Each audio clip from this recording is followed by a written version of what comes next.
ও যুবক, আপনার মতো কত যুবক কবরস্থানে শুয়ে আছে। ও যুবক, আপনার মতো কত যুবক হোন্ডা নিয়ে যাওয়ার সময় অ্যাক্সিডেন্ট করে ট্রাকের নিচে পড়ে উনি দুনিয়ার জমিন থেকে বিদায় নিয়েছে। ওই কবরস্থানে দেখো, ওই কবরস্থানে ছোট শিশু ওই কবরস্থানে শুয়ে আছে। ও যুবক, ওই কবরস্থানে আপনার মতো কত যুবক শুয়ে আছে। ওই কবরস্থানে সব শ্রেণীর মানুষেরা শুয়ে আছে। ও যুবক ভাই, এই দুনিয়া কিছুই না। আপনার দাদা সেই কবরস্থানে শুয়ে আছে, আপনারও যাইতে হবে সেই কবরস্থানে। আপনার বাবা শুয়ে আছে সেই কবরস্থানে, আপনারও যাইতে হবে সেই কবরস্থানে। এই দুনিয়া দুনিয়া করিয়া পাগল হইও না। এই দুনিয়ার জন্য পাগল হয়েছো। দুনিয়াতে কত কিছু জোড়াইছো, বিল্ডিং করেছো, গাড়ি বাড়ি কত কিছু করেছো। ও যুবক ভাই, ও মুরব্বী বাবারা, রুহুটা বের হয়ে গেলে সেগুলো আর কোনো কাজে আসবে না। মানুষ যখন মারা যায়, ওই মানুষটার সঙ্গে সঙ্গে তিনটা জিনিস কবরের দিকে রওনা হয়। একটা জিনিস কবরের ভিতরে যায়, আর দুইটা জিনিস ফিরে আসে। ও যুবক, কি ফেরত আসে? আর ওই মানুষটার সঙ্গে সঙ্গে আত্মীয় স্বজনেরা যায়। ওই মানুষটার সঙ্গে আত্মীয় স্বজনেরা যায়, ওনার সঙ্গে ওনার এলাকাবাসীরা সঙ্গে সঙ্গে যায়। আর ওই মানুষটার সঙ্গে সঙ্গে এখনো পর্যন্ত ওনার সম্পদ যেগুলো আছে বন্টনে কোনো হয় নাই। আর কবরের মধ্যে যাইয়া 3.5 হাত কবরের নিচে আপনারে আমারই শোয়া দিবে। দুনিয়ার জমিনে কত বন্ধু জোড়াইছো, ক্রিকেট খেলার বন্ধুর অভাব হয় না রে যুবক। ওই ক্যারাম বোর্ড খেলা খেলবার জন্য বন্ধুর অভাব হয় না রে যুবক। ও যুবক, আর আপনার ফুটবল খেলা খেলবা বন্ধুর অভাব নাই। ও যুবক, একটু ভাবো, দুনিয়ার জমিনে বন্ধুর অভাব নাই। ওই বন্ধুরে একটু বলো, বন্ধুরে যেই দিন দুনিয়ার জমিন থেকে মারা যাব, আমার সঙ্গে একটু তুমিও কবরের মধ্যে শুইয়া যাইও। ওই বন্ধু কবরে শুইবার জন্য রাজি হবে না, ওই শুইবার জন্য পাইবা না। দুনিয়ার জমিন থেকে আপনার একা একা যাইতে হবে। আপনার সঙ্গে কি যাবে? দুনিয়ার জমিন থেকে আপনার আত্মীয় স্বজন ওনারাও যাবে না, ধন সম্পদ এইগুলোও যাবে না। কি যাবে?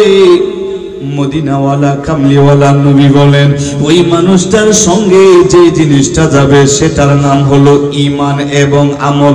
সুবহানাল্লাহ বলে, ঈমান এবং আমল।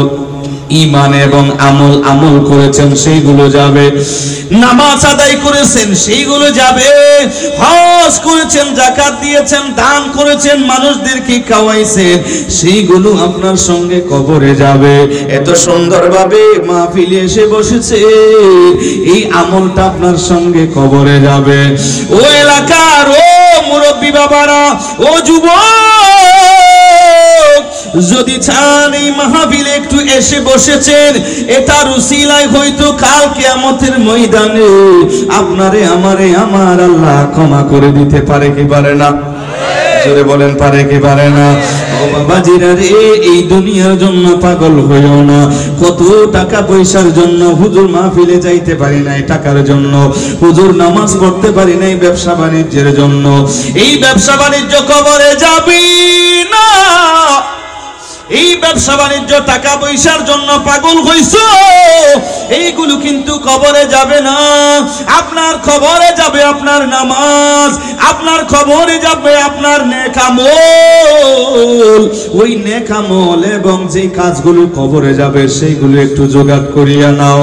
ও যুবক ভাই, ও মুরব্বী বাবাজিরা, যারা শুনছেন আপনাদেরকে বলিয়া যায়, এই হায়াতটার একটু দামি বানান। এই হায়াতটা বড় মূল্য, এটারে গুনার মাধ্যমে নষ্ট করে দিও না।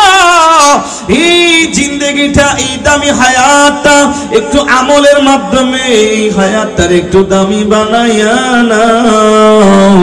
ও পর্দার অন্তরালের মা বোনেরা যারা শুনছেন, গভীর মনোযোগ মা বোনেরা, আপনাদেরকেও বলিয়া যায় এই দুনিয়া কিছুই না, রহমতুল লিল আলামিন দয়াল নবীজি বলেন, কোন মহিলা যদি দুনিয়ার জমিন থেকে যদি 4টা কাজ করে যাইতে পারে, ওই মহিলার জন্য জান্নাতের 8টা দরজা খোলা। সুবহানাল্লাহ বলেন। কয়টা কাজ মা বোনেরা আসেনি? নাকি ব্যাগ গুমজা আছে? তো অনেক মা বোনেরা আছে দরজায় বসে বসে হুজুরদের বয়ান শুনে, মা একটু শুনেন, একটু গভীর মনোযোগ দেন।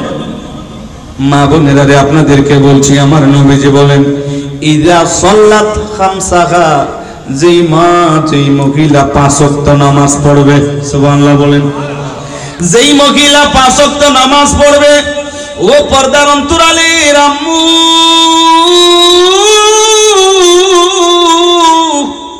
5 ওয়াক্ত নামাজটা বাদ দেবেন না।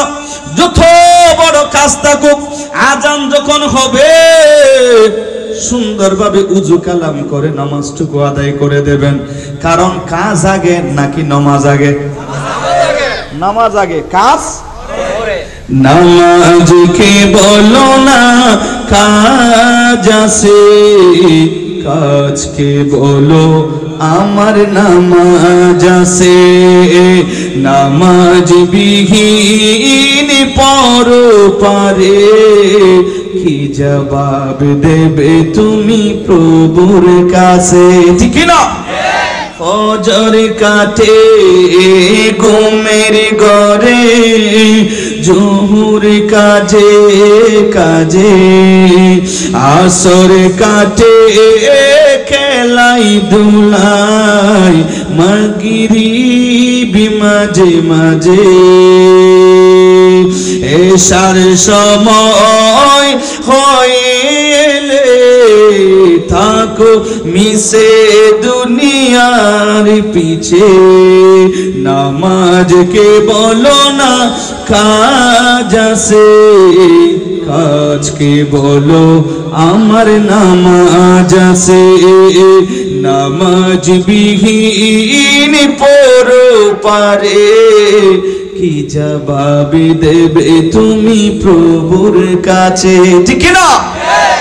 এই জন্য কাজের আগে নামাজ, ঠিক না? নামাজটা আগে পড়ে নেবেন। নবীজি বলেন, উম্মত তোমরা 3টা কাজ খুব দ্রুত করবা। কয়টা? 3টা কাজ খুব দ্রুত করবা। 1 নম্বর, মানুষ মারা গেলে তাড়াতাড়ি দাফন করে দিবা। সুবহানাল্লাহ বলেন। এখন আমাদের দেশে মানুষ মারা গেলে ফ্রিজের মধ্যে 1 সপ্তাহ রায় দেয়, আছে না নাই? রাখি দিচ্ছেন কেন? ছেলে একটা লন্ডন আছে, হেতা আইতে হইব। এমনি জিন্দে মানুষ, স্বাভাবিক মানুষ কি ফ্রিজের মধ্যে রাখা যায়নি এতদিন? 1 ঘন্টা রাখা যায় না, 1.5 ঘন্টা রাখা যায় না, 1 ঘন্টা আধা ঘন্টা রাখা যায় না, 10 মিনিট রাখা যায় না। এই লাস্টারে ফ্রিজের ভিতরে 1 সপ্তাহ রাখি দিতেছে। কি জন্য? ওই ইন্ডিয়া থেকে, আমেরিকা থেকে, লন্ডন থেকে ছেলে আসবে সেজন্য। নাউজুবিল্লাহ বলে। এটা ঠিক না। কেননা ওই ইমানদার মানুষ যারা, আর দুনিয়া ও সিজনুল মুমিন, মুমিনদের জন্য এই দুনিয়াটা হলো একটা কারাগার। এই মানুষটা কারাগার থেকে বের হয়েছে, সুতরাং ওনাকে তাড়াতাড়ি কবরস্থানে শোয়া দেন, কারণ এই কবরস্থানটা হলো ওনার জন্য জান্নাত। সুবহানাল্লাহ বলেন। ওয়া আফরিশুহু ফিরাশাল জান্নাহ ওয়া আবলিসুহু লিবাসাল জান্নাহ। ওই মানুষটার জন্য জান্নাত অপেক্ষা করতেছে, তো ওনারা এখানে ফ্রিজের ভিতরে ঢুকেই কষ্ট দিচ্ছেন কেন? এটা ঠিক না। এই জন্য নবী বলেন 3টা কাজ দ্রুত করবা। 1 নম্বর, মানুষ মারা গেলে তাড়াতাড়ি দাফন করে দিবা। সুবহানাল্লাহ বলে। 2 নম্বর, আর একটা কাজ করো। নবী বলেন, উম্মত তোমাদের কারো ঘরে যদি উপযুক্ত মেয়ে থাকে, ওই মেয়েটা উপযুক্ত হয়েছে বিবাহের, ওই মেয়ের আর দেরি করিও না, উপযুক্ত একটা ভালো ছেলের কাছে বিবাহ দিয়ে দাও। যদি বিবাহ না দিয়া ঘরে যদি রেখে দাও, তাহলে বেইজ্জতি হওয়ার সম্ভাবনা আছে না নাই? মোবাইলের মধ্যে আসছে, আমার নাম অমুক, আমার পিতার নাম অমুক, আমার মায়ের নাম অমুক, আমার বাড়ি ওইখানে, আমি হেতারে ভালোবাসি চলিয়েছি, আছে না নাই? তো জিএ গ্রুপের নাম লেখায় যে, আছে না নাই? আমার আব্বা আম্মা আপনারা মামলা টামলা কিছু করিয়েন না, হাই তারে ভালোবাসি চলিয়েছি, নাউজুবিল্লাহ কয় না, এরকম আছে না নাই? আমার নবী বলেন উম্মত উপযুক্ত হলে বিবাহ দিয়ে দাও, দেরি করিও না। সুবহানাল্লাহ পড়বো না? নবী বলেন আরেকটা কাজ তোমরা দ্রুত করিও, নবী বলেন আরেকটা কাজ দ্রুত করিও, সেটা কি?